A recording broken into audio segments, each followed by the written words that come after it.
So welcome, and people should definitely feel free to ask questions, jump in, correct me if I get something wrong. I don't know what the level of crypto experience and knowledge is here, but definitely feel free to jump in and correct me or yeah, ask questions or for clarification. So we're going to talk about under the covers of NFTs, what's behind an NFT. And I'll give some basics. So obviously we've talked about blockchain and crypto before. I'll give just a very high level basic stuff, but for the most part, I'm going to focus on the NFT part. It's obviously not so different. NFT is a subset of the crypto blockchain space. And we'll walk through it. And I got Brent asked a question by email, so I'll go through that. And again, I'll do the best I can. I'm certainly not the world's foremost expert on the crypto stuff, but I'm guessing in this group I'm one of the experts. So we'll go from there and see how it goes. Making fun of me during the call is completely acceptable. Just know that if I do share this video, it'll be cut in the end. So it'll be on the cutting room floor, and I hope that's not a problem for you and your jokes. Okay, so here we go. So we're in, so you can see my screen. So most of building smart contracts is just like coding anything. You start with a development environment. You start with lots of libraries. So in this case, there are two, I shouldn't say two, there's common ways you build smart contracts. One is, just like any code, you're just in a local development environment. This is VS Code, Visual Studio Code, and it works for any kind of code. This one is, I have the code reading for Solidity. So that's what this is written in. That's why it looks colorful in the right ways, and that's why the formatting is good and it looks readable. But VS Code is a general platform for coding that can be used for lots of stuff. But this is a general smart contract. You see right here, these files end in .sol for Solidity. And there's a whole environment. So this is based on Hardhat, which I'll talk about more in a minute. But this is just one way to do it, locally on your desktop. Another way is in the browser. So this is Remix. It's a pretty cool tool. I think the Ethereum Foundation itself puts this out. It's a browser-based development environment. So you have your files here, just like you saw in the local browser. You can compile the code. And one thing that's cool about this versus the other one, when you're in this one, it's a lot of terminal command lines. So you're like typing commands here. In this one, it's graphical. So it's pretty easy to compile. It's pretty easy to deploy. And you can then play with contracts. You can deploy to the blockchain itself or to local environments. So it's actually a really nice way to get started and to test things. And often I will copy code from here to here just to see if it compiles, because the error reporting is really neat and easy to use in the web-based one. But again, this is like basic coding stuff that applies to most things. A lot of other web products have both web-based and local coding options. So let's talk about NFTs specifically for a minute. Let's see, can I hide this thing? I don't even know if I can hide this thing. Hide, no, is that the hide floating? There we go. Okay. So NFTs are based on a certain standard written by the Ethereum, I think it's Ethereum Foundation. So it's not that NFT is like a special magical thing. It's really just a list of rules to follow when using the blockchain. So if you put data on the blockchain with a certain data structure, it will fit that NFT structure and it will be interpreted as an NFT. So you might hear people say, so it's NFT, but it's an ERC 721. This is, I think, Ethereum Improvement Protocol 721. But ERC 721 is what this kind of token is called. ERC, I'm not even sure what ERC stands for.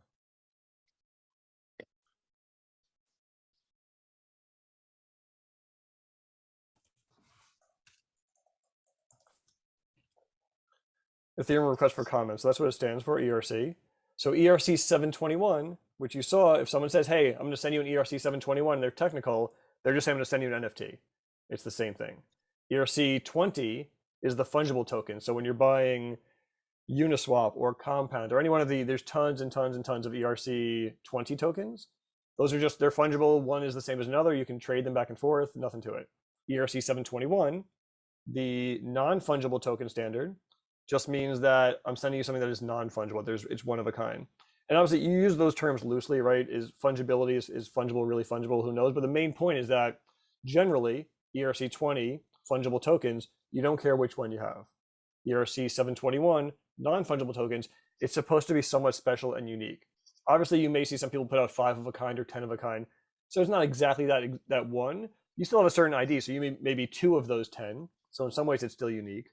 But the point is that it's supposed to be thought of as like non-fungible. It's a special thing.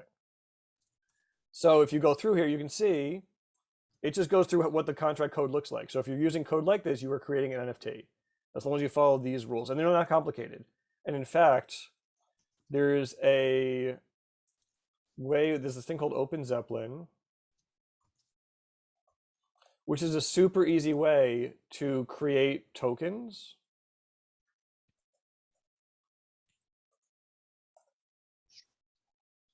And so they'll do a lot of the work for you. So if right now, I see, you can see right, ERC20, ERC721. If right now I wanted to make an ERC721, this is a graphical way to do it. I can say I want it to be mintable. I wanted to count the IDs. I want to be able to burn them and so on. I could then download this code or copy it to the clipboard, open and remix this tool I showed you a second ago, and I'd have the code for a token like that. Often, if you're building one like the one I showed you before, it's a lot of other custom code, but it's super easy to have the very basic code for an ERC721 token. And then I could just launch that, I could have my own token. So there's a lot of tools developing quickly around this now that are making it much easier to do a lot of this stuff. Just like with early web world, right? Initially you had to have your own hardware and write your own code, and initially it was C and C++ and Java. Over time, you ended up with Ruby on Rails and Python and Django and AWS. And suddenly someone of my level skill could make a website versus needing to be a full-time engineer that has to spend lots of money and time doing that stuff. So that's ERC 721. And if you go down a little more on this page, you will see a super basic, here we go. So this right here is the data that is on chain that is the NFT. This is like, oh, this is actually all there is to it. You can have other things on chain, but at the very least, this is what you need for it to be called an NFT, called an ERC 721. So these are obviously placeholders, but you have the title of it, you have what it is, an object, and then you have the name, description, and image. So often the image is just a URL. You're pointing to a URL somewhere. So I'm gonna get more into that in a minute, but the main point is an NFT is two things. It is this metadata, and it is somewhere on the internet, a URL, this is the URL that is pointing to that image. And an NFT doesn't have to be an image. It can be, you can point to other things too. It's a non-fungible thing. But usually, obviously, these days it's an image. So it's the combination of this with wherever this is pointing to. In many cases, here's an example of one I made. This is just a URL on the internet. I would put this URL, and it's a long one, into that place I just showed you, and that would be my NFT. That's it. It is just this JSON, this data, with the endpoint that I'm pointing to right here. I'm going to pause for a second. Any questions so far? Does that make sense so far? There's a public URL that anyone can get to. Exactly. It is a public URL that anyone can see what is written here. What happens if the hosting site goes down? So that's exactly the point of, have you heard the term rug, like rug pulls in crypto world? It's like you were tricked, you were fooled. So the point of this thing is you can do a lot of things with it. You can have it stored in AWS. You can have it stored on IPFS or Arweave or Pinata, which we'll get into also, but you can have it stored on something that you don't control. So that's a decentralized storage solution. So if you look carefully at what I was doing, this is a really long link, but it's on, so this is on something called Arweave. Arweave is still somewhat hosting this, but Arweave is a permanent storage solution. It's obviously early and who knows what happens, but their claim is they're guaranteeing you, I think it's 100 to 200 years of storage. You pay up front and it's there forever. So it depends on how you do it. To your point, if you're on AWS, not only could the server go down, I could actually change what's at the endpoint here. This URL could be jaredcohen.com/ABCDE. While that URL may not change, I can change what's under there because I'm serving that. So that's where you'll hear lots of people debate in the crypto world of what should this be? How should it be hosted? What's the safest way to do it? Who controls it? And often when you see these projects at the point of like a goofy NFT versus a high quality one, really good ones will try to use something where it's decentralized, try to use something where it's harder for them to control. Not so good ones will have this point to AWS, will have this point to something they can control, and they can move things around. So, and you'll have other cool things like some of them it's actually possible to store completely on chain, certain types of images like SVGs where it's not high storage space. So you have the entire image on chain. It's less common just because you can't get very good stuff, but like I think CryptoPunks might be all on chain because they're so simple. They're just pixels and color codes for each pixel. So it's actually On-chain very monkeys all on chain. Sorry. On-chain monkeys all on chain. Okay, so there's another. So there are some that are on chain if they're low enough data. SVGs, pixel-based ones. Sorry. No, jump in. I don't know who was that. No, I was gonna say, if you're saying it's decentralized and you pay for 200 years of storage, you can still change what's there, or is that like, is that end when you do it at one time? So technically, the blockchain is not editable. Arweave, which is a version of a blockchain, is not editable. Once I publish that, I can never, this link right here that I just showed you. So R drive is a graphical way to upload to Arweave. Arweave is the permanent storage solution. That what is now here, I can never change. I couldn't edit this if I wanted to. There's nothing I can do about this. This could go down to Paulo's question, right? This is still going through Arweave, but I have my ID. So technically, even if the Arweave link broke, the person who was using it can still find this link on Arweave itself. But the main point is that because the blockchain is, I mean, that's probably the point of like no censorship, right? Part of the power of the blockchain in certain countries, maybe the US so far is still somewhat more free where we can control what we say and do. You can censor the blockchain. Once there's something at a URL, once there's something printed on the blockchain in a certain place, you can't change that. You can have upgradable contracts where you, so for example, I wrote an upgradable contract the other day. What I do is I have two contracts. I have a base one that points to this one. I can't change either of those, but you can change some of the data storage in, so the contract, the code that you write, all this code I can't change, but I can set some of the variables. They're like mini databases in the contract that I'm setting. I can edit some of those variables if I write the code initially to do that. So I can, instead of pointing the contract, the proxy contract to the main implementation, I can later point it to different ones because I can change a variable. But both these contracts on the chain will never change. I can't change them. The blockchain itself is still uneditable. You can change the little data stores you have, but you can't change the blockchain. So Arweave, Ethereum, whatever you're working with, you cannot change those things. Does that make sense? Yep, thanks.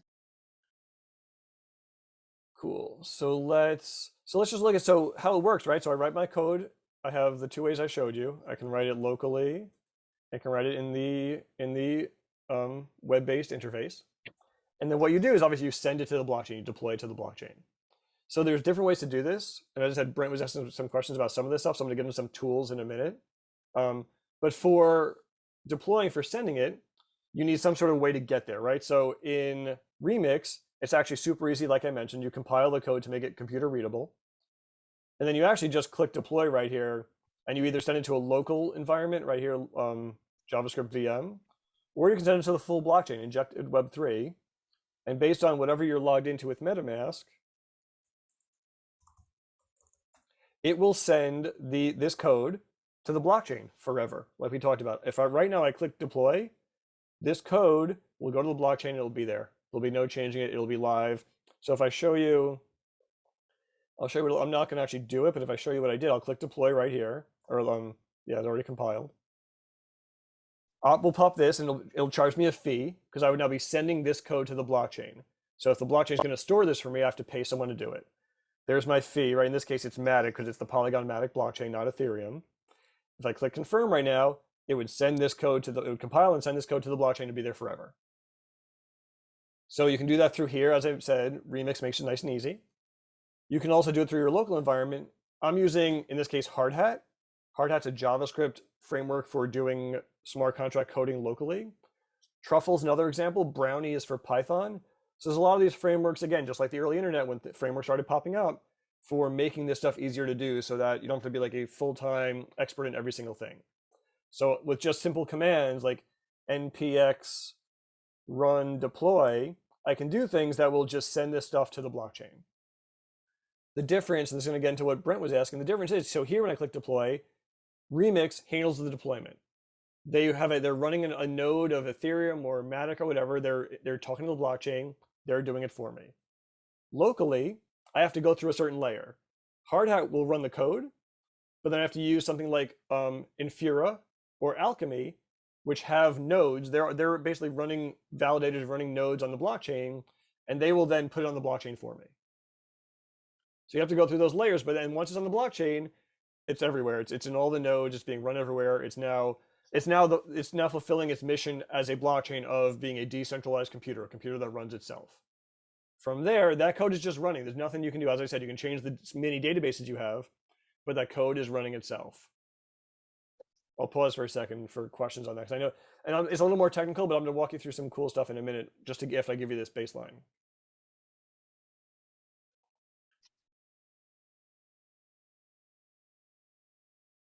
Questions so far? Nope. Okay, so let's keep moving on some of this stuff.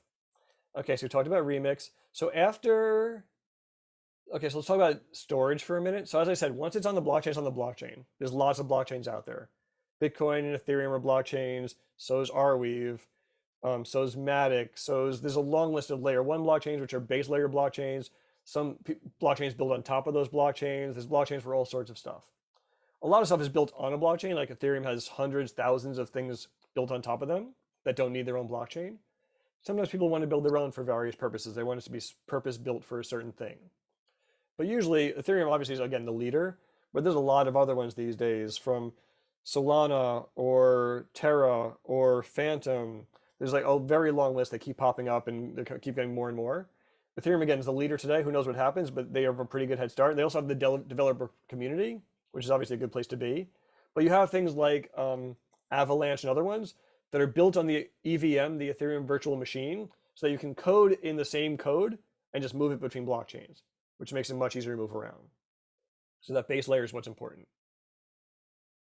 So let's look at what happened. So right now, as you saw, so let's say I had deployed this contract to the blockchain.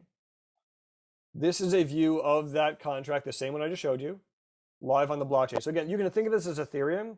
This happens to be Matic or Polygon. It's Matic Polygon, they changed their name. But this is a view. Here's my contract. Here's my contract address. This is a live contract on the blockchain that I can now interact with. So after I deployed it, this is where it is. This is a view. So you'll see right here, here's my code. This is a live internet site. I can read the contract, I can code. Here's the code. This is now the code on the blockchain that I can't now change. This is live that any one of you can go. Anyone you can go to this URL and see my code, because it is now just on the blockchain. So this website is running a node or going through Infura or Alchemy and talking to the blockchain through that. And it is pulling my code, and here's my code. Because it's on the blockchain, just like anyone, I can read it and I can write it. And I should say, you can see it. So there are some, you'll hear people talk about like open source. I'm sure most of you have heard of that from just like the old web world, right? Open source means I'm sharing my code. People can see my code. You can have contracts where you can't see the code, where people have not verified and published it. The trend is definitely to verifying and publishing and making it usable and viewable by others. If not, like who knows what's going on back there, you can definitely be rugged or tricked or lose money. So the trend is really toward open source coding in the blockchain world. So that's why you can see mine, because I verified it and I published it, and now you can see it. Because of that, if I go to read contract, I can run these functions right here, which is running the code on the blockchain. So you can see right here, so total supply is a function. So if I go to my code, you'll see somewhere in here, actually total supply is a default one. So yes, total supply comes with the base level with these libraries. So there won't be a version in this document. But the point is that by running total supply, this is calling to the blockchain saying, hey, run the total supply function of this contract and tell me the answer. So the answer is 66. So I know I have 66 of these tokens right now on the blockchain. So all these anyone can run. So here's a token ID. I can put a 0 here. Token URI. This is going to return to me the blockchain data of token number 0. So if I click query, and any of you can do this, right? Again, this is public, not just me. So I click query. This is the encoded data that is stored on the blockchain. So Jared, when your legal DAO, like there's Yep. 60 people in it now, but like 10 people join the next month, are you adding more tokens? Yeah, so here's my legal DAO's tokens that I've been making people to join. And the page keeps getting longer. I just keep giving them, every time someone joins, I just mint them a token. So it's the NFT, but the number continues to increase over time. Right. So right now we have 66. Someone joins today, I will have 67. There'll be another one that pops up right here. And if you click on it, number. Like the few things I bought would be like 100 of these or 60 of these or one of these, but it doesn't have to be that way. Exactly. Right. That's what, so it's called non-fungible. Again, technically there's an ID associated with each one. So there may be something special about it. But if that underlying data that I showed you before is the same, that's all that matters, right? If this data is exactly the same, is it truly non-fungible? It'll have a different token ID, but if everything else is the same, it's not exactly non-fungible in my point of view. But you do go back to like art, right? You'll have 50 prints of something, 100 prints of something, 100 baseball cards are the same. Are those non-fungible? We can debate it, but as long as you know what's happening, that's what's important. So if this data is all the same, someone in the world has the exact same file as you. And as you asked before, keep in mind, right, they could all be pointing to the same image. So what does that technically mean to be non-fungible? Like, whose image is that? Who owns a JPEG, right? You'll hear those jokes about the crypto world. Who owns a print? Like, it does tie to the real world also, right? If you have, again, 1,000 versions of a certain baseball card, you own that one. There's 1,000 other ones. It's just cardboard and paint, and who cares about it? But someone's assigning value to it. So in this world, so if you do one that's one of one, you can't create a second one after the fact, though, can you? well, to the point of the code, whoever wrote the code controls what the code does. I can commit to you. I'm not going to do another one. The world can interpret that however they want. No one is stopping me from making another contract and using that same JPEG and saying, hey, you own this too. It's a second one. You'll lose your reputation. And the world will also know, though, that this person had promised to the first person that this would be the only one. They made a second one. The world can then decide, the market can decide how much is the second one worth versus the first one. But there's nothing stopping me from deploying another contract, making another token. You can make a contract that limits the number.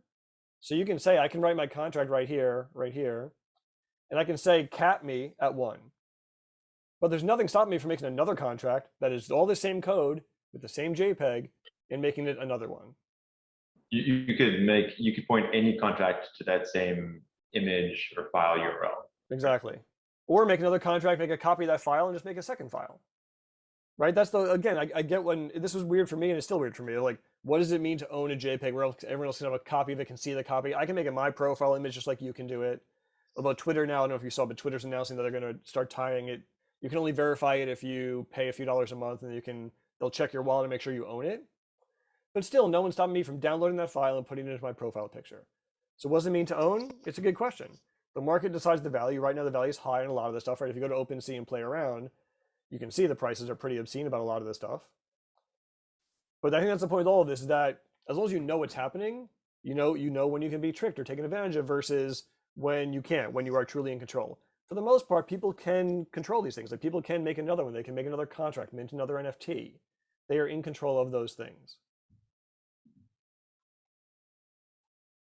Part of the point, though, part of the good thing is that it is all transparent. So if someone does make another one, it's out there, right? The blockchain can't hide. Again, you don't have to show your entire contract, but if you're trying to show off an NFT, you're probably going to show the contract too and show the data. So that is one thing, at least they would know. This person, they made one, they said it was going to be one, they made a second, then they kind of cheated. The world can decide what's the second worth. Like, that transparency is still somewhat important. So to look at this a second, so as I said, so this is the encoded, not encrypted, just encoded data on the blockchain for a token.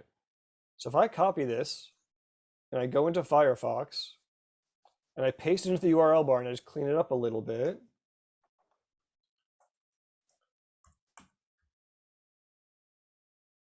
the computer will break.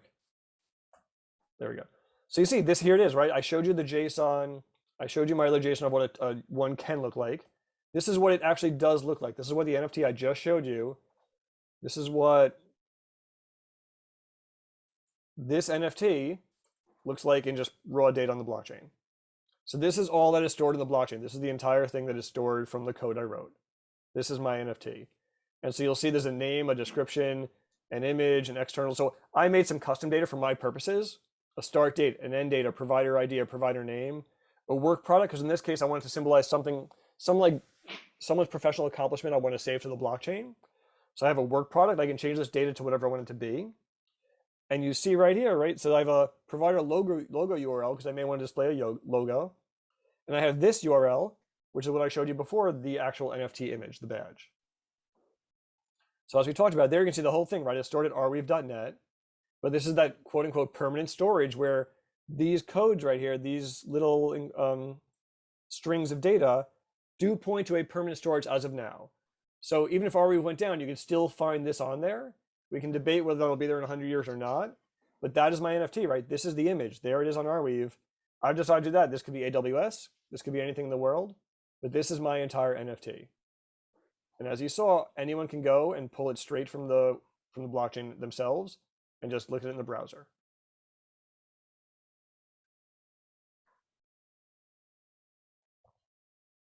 Makes sense? I'll pause for it. Yep. Jared, can you talk a little bit about what the token can be used for? this NFT is actually used for, what the practical application is of it? Yeah, for sure. So you can either, with the blockchain itself, you can certainly control what NFTs are used for. Also, these days, people are starting to use NFTs for other purposes where different pieces of software, whether it's Discord or Slack or Twitter, are starting to, or even like events, are starting to use these things as tickets or as validation, verification of who you are so that they only let you do certain things. So in this case, so for like, this is a good example, right? For the Lex token right here that I'm making for my group, if you have this, you can vote in our snapshots. So snapshot is a voting tool for, I don't know if it's for anything. It's definitely used for crypto very heavily. I don't know if everyone uses it for everything, but right now you can, so I joined this one, so I can propose something. I can propose something to the group. If you want to vote, you have to then have a cred. So you see right here, yes, 3 cred. So I voted with my cred. So you validate yourself, you verify yourself with your NFT in this case, and then you vote on it, and your vote is counted. I can't vote again. I can't change my vote. No one can impersonate me because I signed with my NFT. And so this is one really good example. On the other side, on like Discord, so I have a bunch of Discords that I'm in. It can only, in Discord, it can let you into certain conversations, certain Discords, certain privileges, depending on your NFT. So we're using that in our Discord. So one of the DAOs I'm in, right here, certain of these channels I'm in, like right here, it says Leaf only. These channels are blocked by, they can, in this case, it's not exactly, but you can block by these NFTs. Guild only, same thing. You can block these by NFT. So They just Jared, become, yeah, please. how do you prove that you're the owner of that NFT? Are you giving your wallet address and they're checking your wallet? So the real way to do it, so there's called something, so this is going to be a thing that is going to come out very soon. That's going to, I think, start changing a lot of things. But sign in with Ethereum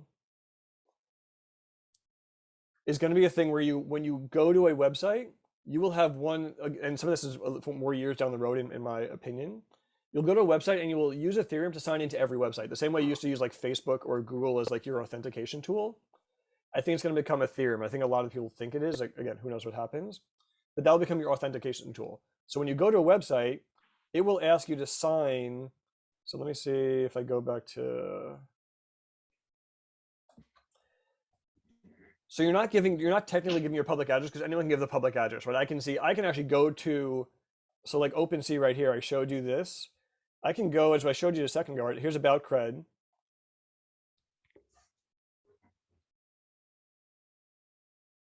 Actually, I think it's under details. So here's the contract. I can go to this contract. Here's the tokens. I can go to the tokens and I can see them all.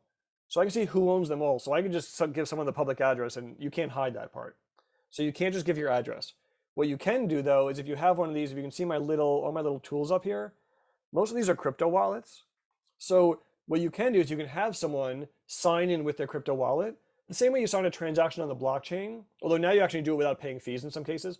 But the same way you sign by not sharing your private key, but because you possess the private key, and this is where we're going to get out of my depth, you can confirm to someone that you do own that public key through math, through encryption techniques, through things that are going to get, again, out of my depth.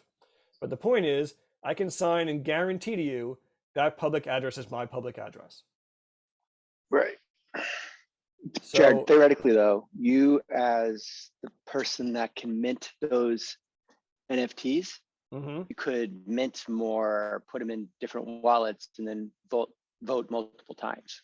Completely. I'm, in this case, the one who can rug pull you and change that. And right. In this case, I also control everything. I control the Discord. I can change the NFT that Discord is pointing to. Right. So I can rug pull you in 14 different ways in this case. It's a great point though. Like, that's why the point of the transparent smart contracts is, depending on what you're doing, you can make less and less out of your control. Right. I can limit the number. I can limit the amount of things people can have. So there are ways you can limit it, but it's always going to be hard to stop people. To the point of other questions before, I can always just duplicate the contract, make another contract, make another NFT that's the same, make another copy of the JPEG. But again, it's all transparent at least.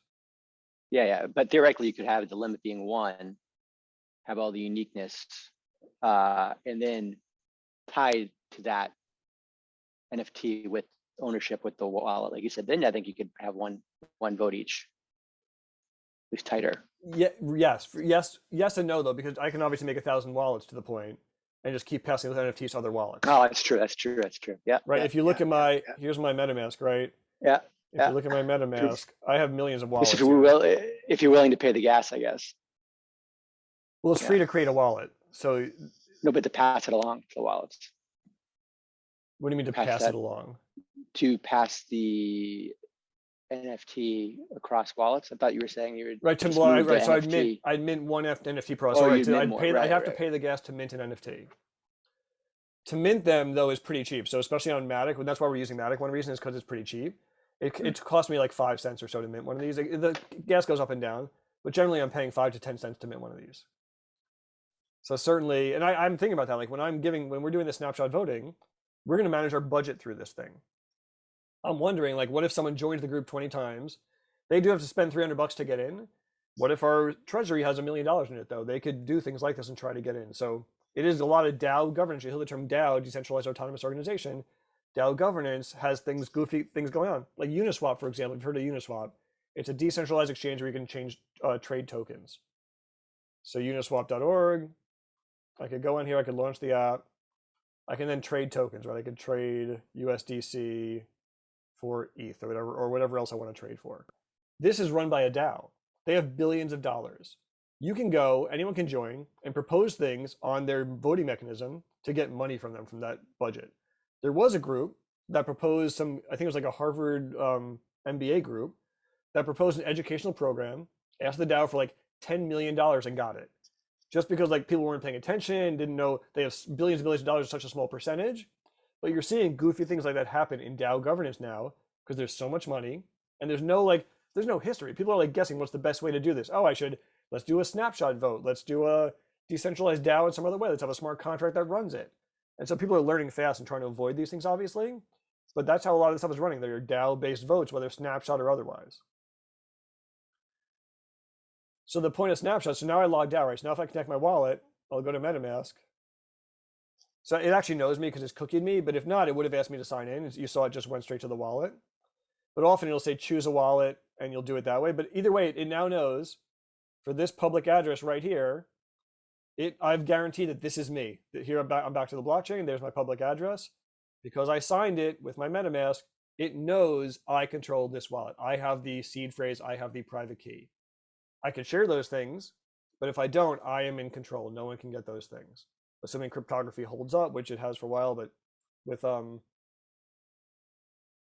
quantum computing, some people say maybe it'll get a little harder, but if quantum computing breaks encryption, there's a lot of things that break, not just crypto.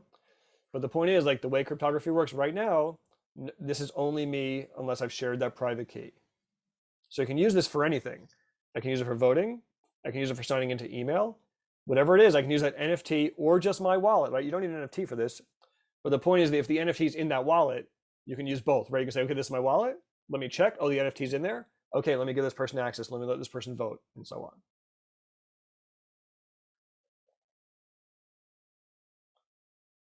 I'll pause for another second. Jared, you kind of went through the layers, at least for this NFT. Do you mind just like refreshing for me, who's at a much more novice level?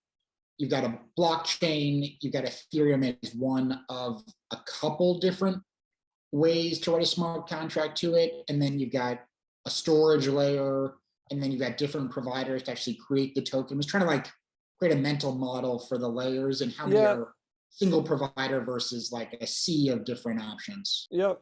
So they're called layer ones. A layer one blockchain is a base layer blockchain. It means it's the bottom layer. Like people can build on top of it, but it's the bottom layer. Initially, Bitcoin was the first layer one, the first blockchain. I don't know the exact order. Ethereum was obviously early. I don't know if it was the earliest or the number 2, but then you started getting other ones pop up. Ethereum was very early, I think 2014 or so. Then you got a lot of other ones pop up because people they didn't love Ethereum for one reason or another.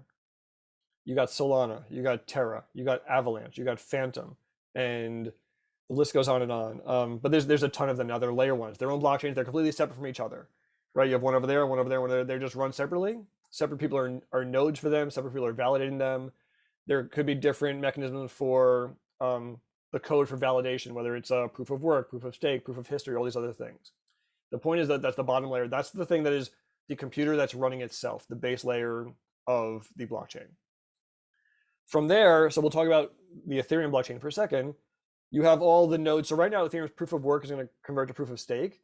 Either way, you now have the thousands of computers around the world that are all running the Ethereum client, that are validating, that are minting, that are doing everything, running the contracts, that are doing all the work. They're each computer running of either the same code or a similar code. There are different clients to do it. I think there are 4 or 5 or 6, something like that. But they're getting paid fees to run the node, to confirm that the data is correct. Again, to mint, to be that layer between everyone else and the blockchain itself. So those are the nodes. Those are basically like the core of the blockchain, right? The layer 1 is run by the nodes. From there, and so for Ethereum, it's the Ethereum virtual machine and Solidity are the technology used to interact with the blockchain. So you write code in Solidity, and that's what the blockchain itself runs. So when you saw that code before that I was showing you, I compile this, I send it to the blockchain. It's stored in this contract. Here it is on the blockchain. This is not Ethereum, this is Polygon, the same thing. There's the code. All the computers are storing this and running this. Then when you're ready to mint or do something, in this case, this contract right here, here's my one little mini database I created with the data structure. When I want to mint a new NFT, I just send this data that I showed you before right here I just send this data to this contract and it's stored again in the nodes, in the validating nodes, like the little computers around the world are all running the same code. Once you're there, you can then interact with it the same way. Like when I wrote, I went through the nodes. I can then read through the nodes because there's all like the thousands of nodes around the world are all just running the same computer. It's actually not as complicated as it seems. It really is just thousands of computers around the world just running the same thing. That's all there actually is to it. So it makes it seem like it's a self-running computer because if 10 nodes disappear, no one even blinks, nothing changes. In fact, if 1,000 nodes disappear, nothing really changes. So it kind of seems like the computer's running itself. In the end, it's just thousands of computers that are storing data and running code. And so that's it. So you have like those little things. There happen to be like, here's 1,000 for Ethereum. Here's 100 for Avalanche. It's like all those ones around the world. As I mentioned, some people have built on EVM on the Ethereum virtual machine just because they want the developers to have an easier time moving between blockchains. So you can move my code straight from Ethereum to Avalanche to some other ones. So Solana. Solana is working on this right now too. They want to make it, you have to use Rust to code on Solana. They want to make it so that you can compile Solidity straight to Solana also. I forget it's coming out. Either it came out recently or it's coming out soon. But there's the same kind of thing. Like once you're compiling to binary, it doesn't matter what you're on. Like that's what computers work on. So you can compile to different things, just move it to different blockchains. But the point is like they do have different technologies in many cases. So a lot do use EVM, but some will use Rust or other things. Same thing with layer 2s. That now there's like Arbitrum and Optimism and ZK Stink and all these Stark tools on layer 1 Ethereum. Those will have their own ways to build things. Some will use EVM, some will use other code. But a layer 2 is just checking back to layer 1. A layer 2 is just like in many cases like another blockchain on top of layer 1, but it keeps checking back to layer 1 and sending transactions there. So you're somewhat safe and it relies on the security of the layer 1, but it's still doing its own data processing so that layer 1 can scale, so that the processing can happen in layer 2, but it then sends the results back to layer 1. So it's a way for layer 1s to scale. Does that help? Is that clarifying at all? Yeah, definitely. And what's the way to search across different level 1s? Essentially, like how do you like? What would you be searching for? You know. So it depends on what you're. So there's layer 1s, not level 1s. So layer 1s. Sorry, it depends on what you're searching for. So OpenSea is a good example, right? OpenSea compiles, but they only compile a couple blockchains. So if you look at their blockchains, if you're searching, here we go. So if you search for something, you'll see their chains right here. They only support 3 chains. So there's no such thing as like searching across blockchains. Someone has to compile it. So you will get tools like the graph, or like there's a lot of data tools out there that are trying to scrape all things together and compile and make it easier to use. But even OpenSea, which is now a big company, they only compile from 3 blockchains. One reason we chose Polygon Matic is because I wanted the token to be visible on OpenSea. So that's why this works, because I knew I had to choose a blockchain that works with Polygon. Because I coded it in the ERC21 standard, OpenSea was able to read it, and they could pull the image, and they could pull the other properties down here, the notes, the provider ID, the provider logo, the work product, and so on, the dates, the start date and end date, and so on, about the cred, some other details. So that standardization does help you make some sort of like, let's pull, to your point, from all these different blockchains. You still need someone. There's no connection. I have to hit the nodes for Matic. I have to hit the nodes for Ethereum. I have to hit them all. I have to put them all together. And this actually, when you're doing your taxes, if you do end up like, I did some crypto trading last year. I tried to do my taxes. Trying to do your taxes in crypto is if you don't just use like Coinbase or just one blockchain, it is such a headache because I have to have them pull from 17 chains. I have to export data, and there's not always a good way to do it. And you can write perfect code, of course, that pulls them all, but it's a massive effort with how many layer ones, how many layer twos, how many centralized exchanges to make all of those work perfectly. For your reason, because there's no way, it's not just like all compiled in one place. That computer has to go and call every one of those things. So crypto tax is actually a great example of why that is so hard. I got to get every transaction everywhere. I have to put them in the same data format into one database. So you can see, because I could have bought Ethereum on Ethereum. I could have bridged that over to Arbitrum layer 2. I could have bridged that over to Optimism layer 2. I could have bridged that then over to Matic or to Coinbase. And those aren't transactions, right? I'm just transferring things. I never bought or sold. And I could then sell it at the end. It then has to know that I bought, sold, and did all these transfers. So multiply that by I did a decent amount of crypto work last year. There are people who do this for a living. It is a massive, even mine took me days to go through all these things, download them, and I'm good. I'm good with spreadsheets. I can write code. I built a bunch of tools to make this work for myself. It's a massive effort to build these tools well. There's a lot of tools out there, but every time you go to one, it can do 25% to 70% of what you need. There's always a lot of manual work to get this into the right format for exactly that reason. Jared, what's your sense of where things will centralize versus decentralize because of these user experience things? I read somewhere this week that OpenSea has 97% market share on NFT sales. Are there places where it seems clear to you that everything is going to actually consolidate versus will stay distributed? I'm happy to give my opinion on things. Keep in mind, I'm one guy and you can ask 10 people or they'll have 10 different opinions. So number one, I certainly don't know. I'm not sure what happens. I personally, let me just OpenSea for a second. So just recently, a TOA Looks Rare came out. Looks Rare is a decentralized version of OpenSea that is trying to take some traction from OpenSea. They launched a token right away called Looks. And so right now they're trying to win some people over from OpenSea because OpenSea is centralized. They can censor you. They're VC backed. People don't love that. This is the crypto native version that's decentralized. So we'll see. It's a great question of OpenSea has a massive lead and it's well designed. It's easy to use and it's all that good stuff. Looks Rare is decentralized. No one controls it. No one can rug pull you, all that stuff. It'll be a great use case. We'll see 2 years down the road. It's getting some traction early, but there's a long, long way to go. Obviously, you see Microsoft buying gaming companies and you can see Facebook changing their name to Meta. Those things, I have no idea. I don't know which becomes centralized, which becomes decentralized.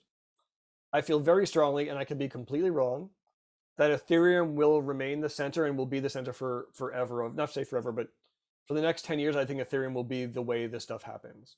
I think it will scale better. I think the layer 2 environment is on there where it'll scale because they're building new blockchains on top of it that check back to it. I think Solana, Terra, all these other ones, they go down sometimes. They're actually basically centralized databases. So Solana is a great example. Solana's new blockchain. It just went through the roof. It's supported by a lot of the finance industry. It has 19 validators that matter. So if those 19 people conspire, they can change the blockchain. It actually goes down fairly frequently. So it actually is not so different from AWS. Yes, it's split 19 ways, but it's still fairly centralized. It still goes down. It's still vulnerable. It can still be censored. These are companies that you can control.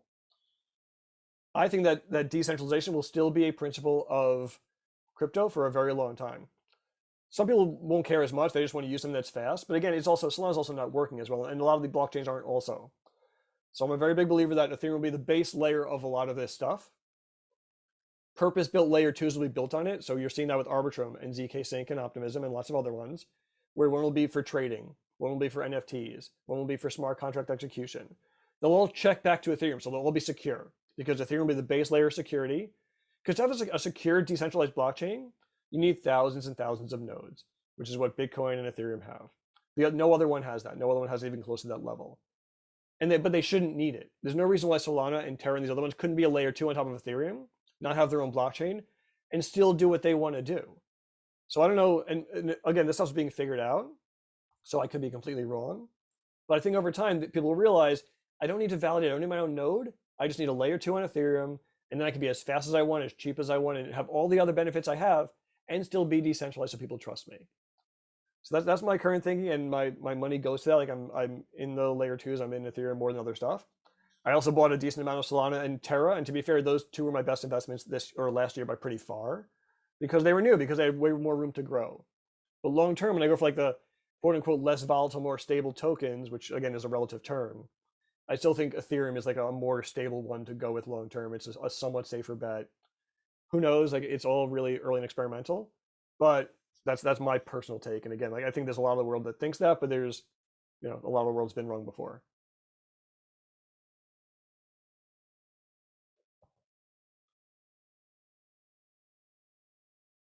Cool. Okay, so let's see. We have about 10 more minutes left. So the point of, let's look at just like how you view these things. So I think I showed you some of this before, but so after you mint the token, as I mentioned, everyone can see it, right? It's living on the blockchain. But if you do it, to my point of OpenSea, if you do it by following ERC 721, everyone can interpret it in the same way. So you have tools like, so I showed you, right? So here we have OpenSea viewing my ERC 721 that I minted myself and viewing it properly because it's an open database that anyone can see, and I followed the right data structure. You can have the same thing in your MetaMask wallet. So am I too small? Can people see my video at all? So tell me if you can't. But so this is my MetaMask wallet. See my little fox face up there? That's my mobile MetaMask wallet. So if I click on that, so here we go. So here's so you saw my desktop. So back to my desktop for 1 second. So here's my MetaMask wallet on my desktop. Here's my Matic wallet. Here's my video on my same Matic wallet. If I go in here, you'll see right here, tokens and NFTs. So see that it says tokens and NFTs. So if I click on NFTs, there will be my creds right there too. So like they're in my mobile wallet the same way they're on the desktop. And if I click on one of them, it'll zoom in and you'll see that, and you'll see all the other data you saw online, the description and everything. So in this case, it becomes a way for me to like show people, hey, check out my LexDAO cred, check out what I did for them. I earned it this way. So it becomes like a credential that MetaMask, that OpenSea, those people see in the same way. To the point of how to see it, funnily enough, which I find a little disappointing, MetaMask is actually just using OpenSea. So OpenSea is the one that runs their own node that interacts with the blockchain. MetaMask does not. MetaMask actually goes through OpenSea to pull the NFTs. But to the point, anyone can pull them. So you can pull them straight from the blockchain and pull that data I showed you before. And you can pull it in your MetaMask wallet, and you can pull it on OpenSea, and anyone can see it and sell it and do whatever they want to do with it. Not whatever, like you have to control it, but it is visible. It is that public blockchain aspect that makes these things like a digital collectible, makes it possible, right? So that's the thing to keep in mind. And that's the thing that, because anyone can see this data, right? That's not the core of the NFT, like what's under the hood of NFTs. It is this data. As I mentioned, I added more stuff from my custom one. Anyone can add whatever they want, but the base layer is the EIP standard of the name, the description, and the image, right? Every NFT, to be an NFT, has to look like this. On top of it, you can add whatever else you want, but these things make you technically an NFT, an ERC 721.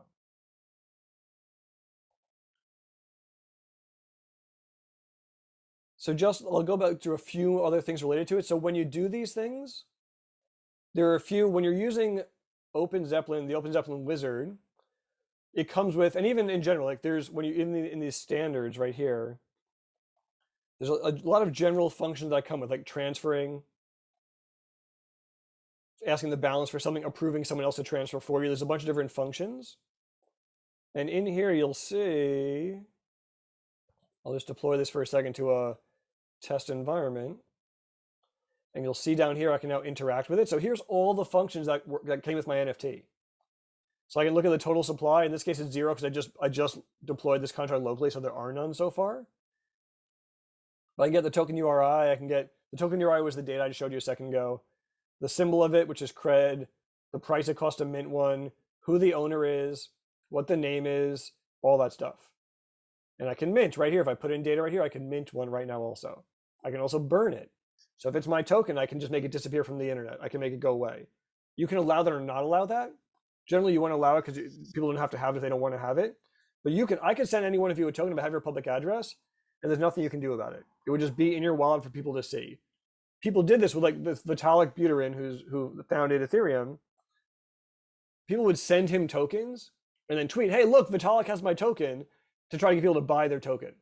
And Vitalik would even he wouldn't even know in some cases because he's not paying such close attention. And then the price will go up because everyone thinks, oh, Vitalik bought my token.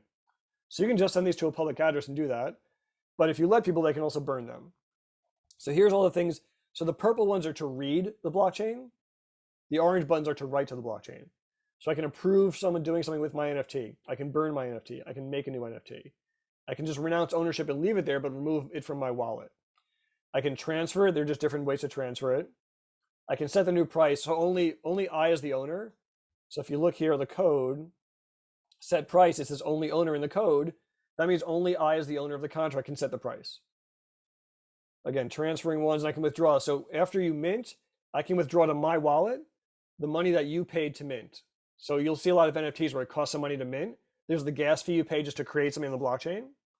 There's also a fee you can charge to mint one of my tokens. So that's what the withdrawal and the prices are. Because no matter what, even if I didn't have the payable and the money in there, it costs money to write to the blockchain. It costs money to mint a token because you're writing to the blockchain. No matter what, that always costs money. But you can also charge a fee to do the minting. So there'd be two fees involved. And so that's what that one is. The pay a price and then withdraw the money.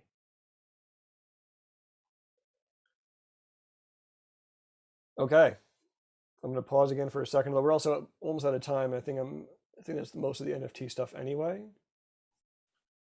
Other questions, thoughts? You want to see something else in the last few minutes? Feedback's great. I know I talk fast. I tried to slow down. I hope this was helpful.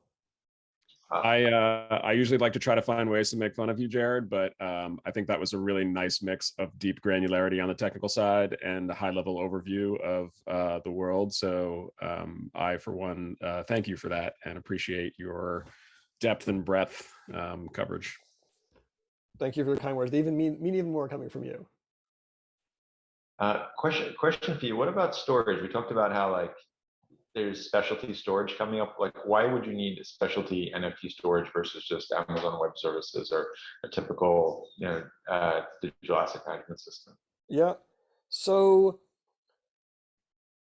it goes back. So there's different answers. So number one, it goes back to, do people feel comfortable with what this NFT is, right? If it's just AWS, I wouldn't feel comfortable personally thinking it's AWS, you control it. It's too easy to have that disappear and change and do whatever.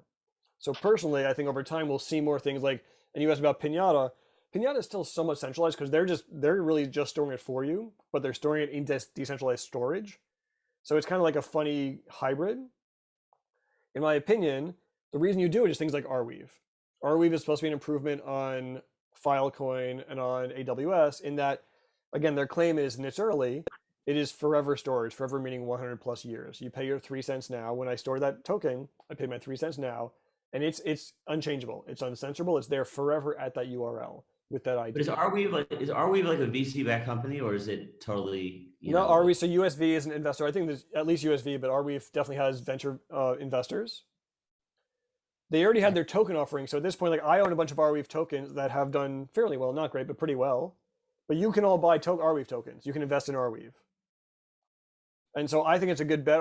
It's certainly getting higher and higher valuation. And who knows what a good bet is. I decided it was a good bet in part because I was using it for this purpose. I couldn't find another use. I couldn't find another tool that let me do perpetual storage for an NFT if I wanted to truly make it decentralized that I couldn't control. So Arweave was a cool use case of that. It's its own blockchain, and you get paid for storing stuff. So to Brent's question and to your question, it is a VC-backed company. They already had their token offering. USV invested. I assume they converted to tokens. Now they own tokens like I do. Obviously, they invested probably at a $10 million valuation. I bought it at a $2 billion valuation. So I was their exit liquidity, as they may say. We'll see what happens, but certainly I'm in it for now. I think it's a good tool. But to Brent's question, I think that's the point, is that I believe for NFTs, there's something important about it being decentralized that I just can't change. People may have different opinions, but I do It's just if otherwise, what's the point of the NFT? It's just pointing to URL that can be changeable. Who knows what was ever there? Who knows what that means? So that'd be my opinion on NFTs and why it is important to do something where it is decentralized, where it is maybe it's at least on IPFS as opposed to Arweave, but I think there's definitely something to that. But a lot of these companies, Eric, to your question, a lot of these companies are still VC backed, right? They claim like Web3, and I don't know if you saw like Jack tweet about like Web3 is just another way for VCs to make money. He's bitter and weird, but he's not wrong. And so it is a way for like they are just getting tons of exit liquidity. They're getting out. I'm buying it at 2 billion. They bought it at 10 million. I am their exit liquidity. Will it keep going out? Maybe. But in many cases, they're already making their many, many, many millions early on in the process. So I don't know where it goes, but a lot of these companies are still VC backed. I like the ones that aren't because I believe in that decentralization, and I just think it fits the model of the world. And if you look at, there's a really cool chart about where I'll try to find it and send it after, about pie charts that show for every layer one who the owners are and where the initial tokens went.